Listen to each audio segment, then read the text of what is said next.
G'day guys, I'm Kwackajack, and this is a 2021 Honda CMX or Rebel 500. Now, I've wanted to review one of these things for ages because in terms of beginner cruisers, this is one of, if not the most popular. Now, I'm not unfamiliar with this class of motorcycle and I've already actually reviewed a couple, including the Harley Street 500 and Kawasaki Vulcan S. They've never really been up my alley though. In fact, I disliked the Vulcan so much, I never even ended up posting the review. So let me know if that's something you'd like to see in the future. So today we're gonna see if the Rebel can win me over. I'll break it down into 3 parts. First, we'll have a look around the bike at its specs, then my ride out here, before coming back for my final review to see if it has what it takes. Before we start though, I do want to say a big thank you to our friends over at Team Moto Kawasaki in Bowen Hills. They are my local motorcycle dealership and let me take out this bike. If you're in the market for a new or used motorcycle or would like to trade in the one that you've already got, they're always looking to buy and have a great range of new and used bikes. All right, let's get into it.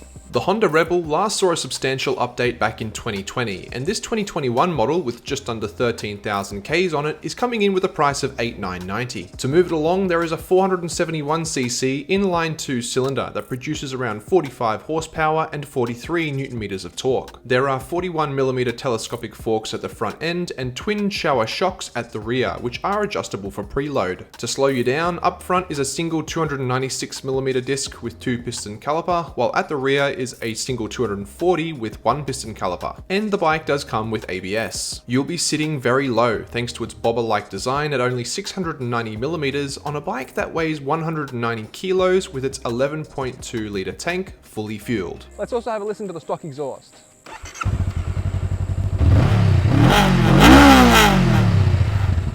And here we go.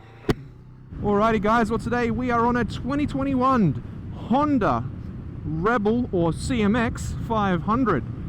I've actually never ridden one of these before and have always wanted to. So today we get to put it through its paces. Now I have ridden a fair few of the bikes in this category and to be honest, I've never really been sold on any of them. So hopefully this little Rebel can turn me to the dark side and actually make me enjoy a cruiser. So this bike has actually got the same 471cc twin cylinder as the Honda CBR 500 sport bike. However, here it has been remapped so it produces a little bit more torque lower down, which makes sense being a cruiser. You're not really going for those high speeds. Now this is a very, very popular beginner cruiser. I think if you're starting your motorcycling journey and you're looking for something more relaxed, then you know, this is probably going to be one of your main choices.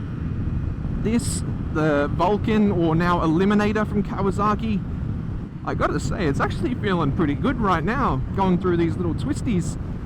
It seems to be managing them really well. I rode it here through Brisbane City, and yeah, the rear suspension is definitely on the firmer side. Now, something to take into account is that, look, I'm a larger rider, right? I'm fully geared up like I am now. I'm sitting at around 100 kilos. Wow, that was a nice classic Ducati. This is definitely one of the lightest bikes in this class of beginner cruisers, sitting at 190 kilos wet on the road. And so far that's translated into feeling very nippy. Curious to see how far I can push it before I start scraping the pegs, so that was a problem that I did have with the Vulcan. Being a learner approved motorcycle, it hasn't got all that much power. I think it's about 45 horsepower and 43 Newton meters of torque, so about as much as you can have while you're a learner, but realistically that's enough. I guess it does have that perk that we just mentioned, that it is on the lighter side, so hopefully that means better performance. They do market it as one of the sort of sportier beginner cruisers. When I was riding the Vulcan, I was terrified of going into a corner with that bike, but this one, you know, it's not doing too bad for me.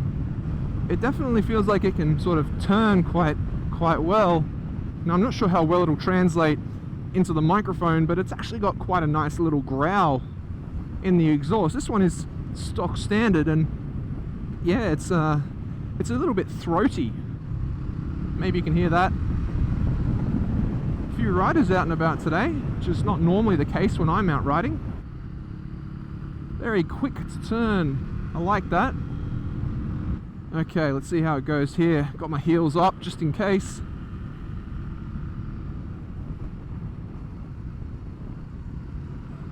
Oh, very good. Look, for a little cruiser, I think it's doing a mighty fine job. I'm much preferring it to the Vulcan so far. Give it the beans. Yeah, and that's it. Well, it's definitely a little bit vibey when you get up to the higher RPMs there. You can feel it sort of rattling and shaking about.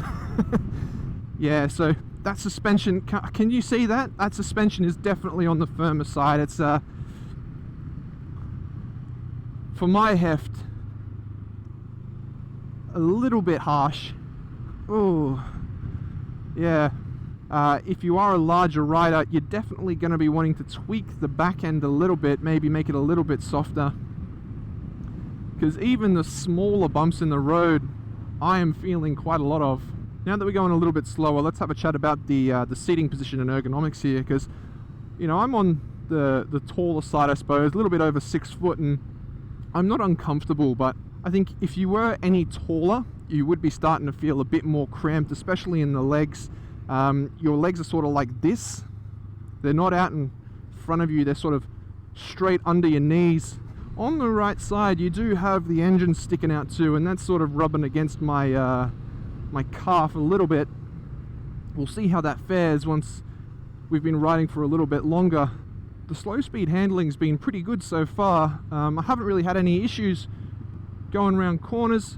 Now the other bikes that I've ridden in this category, the Street and the Vulcan, they did feel a bit cumbersome going around slower speed corners like I am now, but this one, thankfully, due to its small size and weight, have been handling them really nicely. So confident that around town riding is very easy on the Rebel. Oh wow, got a little bit of debris out and about on the road today, so we're taking it kind of easy. Another thing about the riding position is that, look, the entire profile of the bike is very narrow. That's including the handlebars. They're not very wide at all, and the seating position I've been put in here is kind of like hunched, so I'm kind of like pinched in like this. My elbows are bent, so I'm not stretched out. I guess I could be if I leaned back, but where I'm just sitting naturally is quite hunched forward. Okay, now we're in a faster part of the road. Let's open it up a little bit and see what it can do. Yeah, so now we're on an unsealed road and I'm kind of bumping around all over the place. Oh, jeez. Oh, this thing has got a bit more performance than you'd expect it to have. Obviously, it isn't a sport bike, you know, I'm not carving corners, but you know, I can sort of throw it in a little bit. Let's have a breather and have a look. Look, I think if I wanted a cruiser for my first motorcycle and I started on this, I'd be pretty happy. It's got enough performance to attack some twisties like we just were. Like, we're not going to go that hard, but it does have enough to sort of allow you to sort of chuck it into a corner here and there, and it's got enough grunt to get you going. Now, I got to remember who this bike is aimed at, and of course it is first-time riders, and I think for someone that's never been on a bike before, maybe they're a little bit timid, maybe they're a little bit nervous. I think this one has definitely got some perks over the others in the category. The first, of course, is the lightness. I think the only one that I can think of off the top of my head that's lighter is the Kawasaki Eliminator. But you know, compared to a lot of the other ones in the range, like the Vulcan or the older Street 500, this one is lighter, 190 kilos, and that translates to a lot of good things in a lot of areas. The first is maneuverability. So like right now, going around a sort of long sweeping corner, it's a pinch. Very, very easy. Maneuvering it at slow speeds, or even, you know, in places like the garage, would be really easy as well. And it does mean you have a little bit more performance, both from the engine, because there's less heft to move, and also from the brakes, which we'll test in a moment. Okay, let's give it a little kick.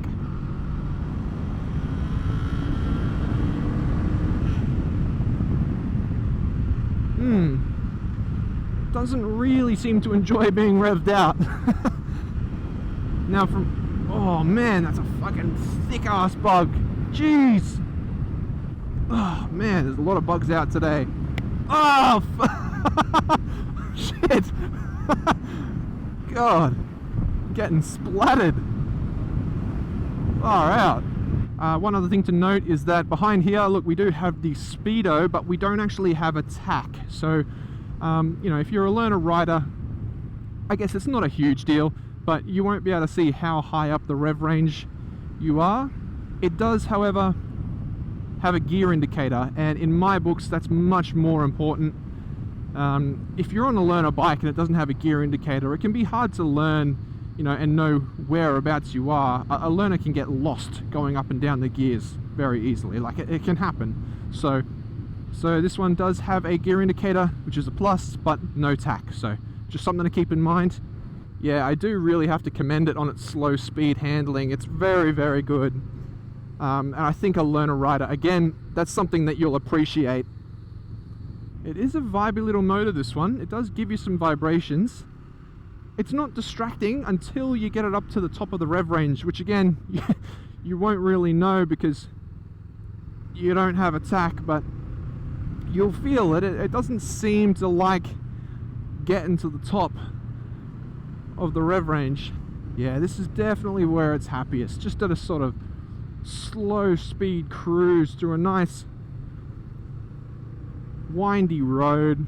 Nothing too crazy. It gives you a nice grumble to let you know that it's happy. It says sit back, relax, take in the sights. You're on a nice good looking bike. Enjoy yourself. I am enjoying myself.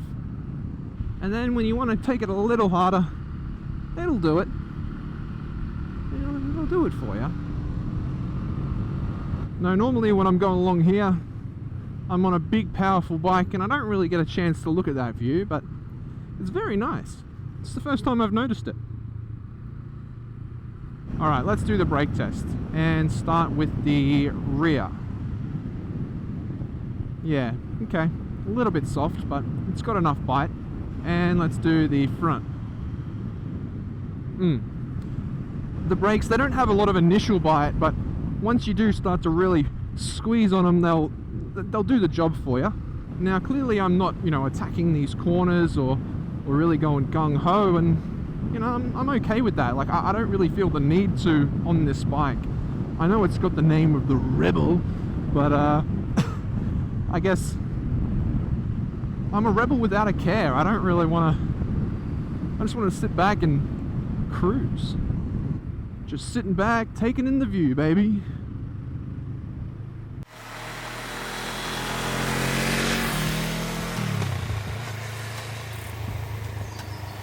So, what is my final review of the Honda Rebel 500? Well, I think if you're a first-time rider and are in the market for a stylish and all-round good beginner cruiser, this is one of your best choices. I'll be honest, it's not fast. If you're a larger rider, you may be cramped, and it is pretty basic in what you get. However, it does what it promises and is actually pretty good. The engine is tailored towards the lower down and mid-range, and it's a very unintimidating amount of power. It's more than enough, and you'll probably still be faster than most regular cars out there. It doesn't really like being revved out all that much and does get a bit buzzy when you do. You also don't have a rev counter, so you won't know exactly where in the rev range you are. Thankfully though, there is a gear indicator, and out of the two, as a beginner, I'd much rather have that. For a little two-cylinder, the stock exhaust is actually pretty decent, and when you're in its happy place of low to mid-range cruising, it rewards you with a subtle but nice burble.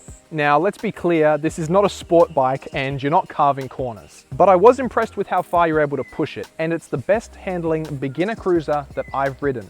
That's partly because of its smaller overall size, which helps in a few aspects, but also because of its firmer suspension setup. For me, fully geared up, it was a bit harsh, and if I owned the bike, I'd be looking to make some adjustments to the rear end to make it a bit softer. If you're a lighter rider though, I think it'd be fine as is. Another positive that adds to the approachable nature of the bike is the ergo setup. The seat is low, it's easy to flat foot, and makes the bike very easy to maneuver. Slow speed turning is excellent. Its turning circle is good, and even though I'm just over 6 foot, it was only at the end of my ride when I started to feel a bit sore in the backside. The brakes were acceptable too, and I had no complaints there. In fact, the only other complaint that I have really is the size of the tank. It's only 11 litres. I filled up just before I started my ride, and to be honest, it wasn't that long before my first bar disappeared. Now, it is pretty good on mileage, but I do wish it was just that little bit bigger. That's what she said. Overall, I think it's a really stylish and appealing beginning point for somebody's motoring career. There's not a whole lot of extras, although this one does have a few things added on, but it's a very solid choice. And the simple, sleek styling has won me over after spending some time with it in person. Overall, it's a thumbs up from me, and the Rebel 500 is the best beginner cruiser that I've ridden. But there you have it, guys. Thanks again for watching, and to our friends over at T-Moto for lending me the bike. Till next time, see ya.